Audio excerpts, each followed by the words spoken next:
इसका छोड़ी तो बात करने का। खानापुर में गया, शाहपुर में गया, छोड़ता है। क्या कर रहा तू बात? क्या कर रहा तू बात? दुकान है बोल के बोल रहा हूँ मैडम।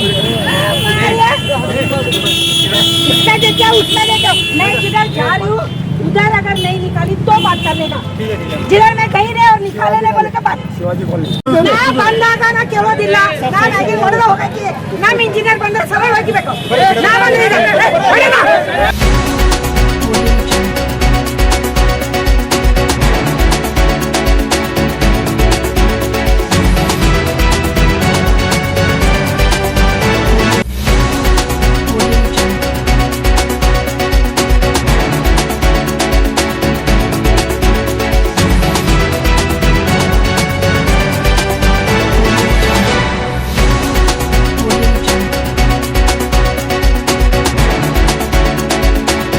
ಏನಂದ್ರೆ ಬೆಳಗಾವಿ ಮಹಾನಗರ ಪಾಲಿಕೆ ವ್ಯಾಪ್ತಿಯಲ್ಲಿ ನಮ್ಗೆ ರಿಪೀಟೆಡ್ ಆಗಿ ಎಲ್ಲಿ ಕಂಪ್ಲೇಂಟ್ ಗಳು ಬರ್ತಾ ಇದೆ.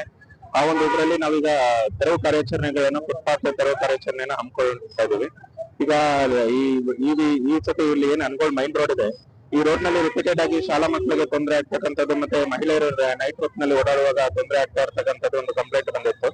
ಆ ನಿಟ್ಟಿನಲ್ಲಿ ಈಗೇನು ಈ ಅನ್ಗೋಳ್ ಮೈನ್ ರೋಡ್ ಅಲ್ಲಿ ಈಗ ಒಂದು 10 ಅಂಗಡಿಗಳು ಏನು ಈ ತರ ಡ್ರಿಂಕ್ಸ್ ಶೆಡ್ ಮತ್ತೊಂದು ಕಟ್ಕೊಂಡಿರೋದಿತ್ತು, ಅದನ್ನ ತೆರವುಗೊಳಿಸ್ತಾ ಇದೀವಿ. ಒಂದೇನಂದ್ರೆ ಈ ಫುಟ್ಪಾತ್ ಮತ್ತೆ ರೋಡ್ ಗಳಾಗಿರ್ಬಹುದು ಅಥವಾ ಡ್ರೈನ್ ಗಳಾಗಿರ್ಬಹುದು, ಇದು ಗವರ್ಮೆಂಟ್ ಆಗ್ಲಿ ಮಹಾನಗರ ಪಾಲಿಕೆ ಆಗ್ಲಿ ಯಾವ ಒಂದು ಉದ್ದೇಶಕ್ಕೆ ಮಾಡಿದೀವಿ ಆ ಒಂದು ಉದ್ದೇಶಕ್ಕೆ ಮಾತ್ರ ಬಳಕೆ ಮಾಡ್ಕೋಬೇಕಾಗುತ್ತೆ.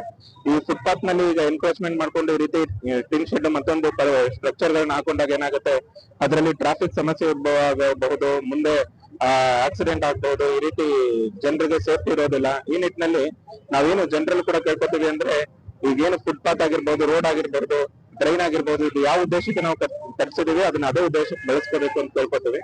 ಈ ಒಂದು ನಿಟ್ಟಿನಲ್ಲಿ ಇವತ್ತು ಈ ಒಂದು ಕಾರ್ಯಾಚರಣೆನ ಹಮ್ಮಿಕೊಂಡು ಇದೊಂದು ತೆರವುಗೊಳಿಸ ಏನಂದ್ರೆ ಒಂದೊಂದು ವಾರನೂ ಕೂಡ ನಾವು ಎನ್ಕ್ರೋಚ್ಮೆಂಟ್ ತೆರವು ಪ್ಲಾನ್ ಮಾಡ್ಕೊಂಡು ಸಂಬಂಧಪಟ್ಟ ಇದರಲ್ಲಿ ರಿಮೂವ್ ಮಾಡ್ತಾ ಬರ್ತಾ ಇದೀವಿ. ಈ ನಿಟ್ಟಿನಲ್ಲಿ ನಮ್ಗೆ ಮಾನ್ಯ ಉಚ್ಚ ನ್ಯಾಯಾಲಯದ ಕೂಡ ಆದೇಶಗಳಲ್ಲಿ ಏನಿದೆ ಆ ಒಂದು ಇದರಲ್ಲಿ ಇದನ್ನ ನಾವು ಕಾರ್ಯಾಚರಣೆಯನ್ನ ಹಮ್ಮಿಕೊಂಡು ಪಾಲನೆ ಮಾಡ್ಕೊಂಡು ಬರ್ತಾ ಇರ್ತಕ್ಕಂಥದ್ದು.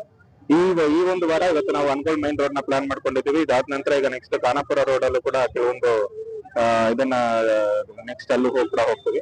ಮುಂದೆ ಬರೋ ದಿನಗಳಲ್ಲಿ ಮುಂದೆಂದು ಕೂಡ ಪ್ಲಾನ್ ಮಾಡ್ಕೊಂಡು ಹಂತವಾಗಿ ತೆಗೆಯೋಣ.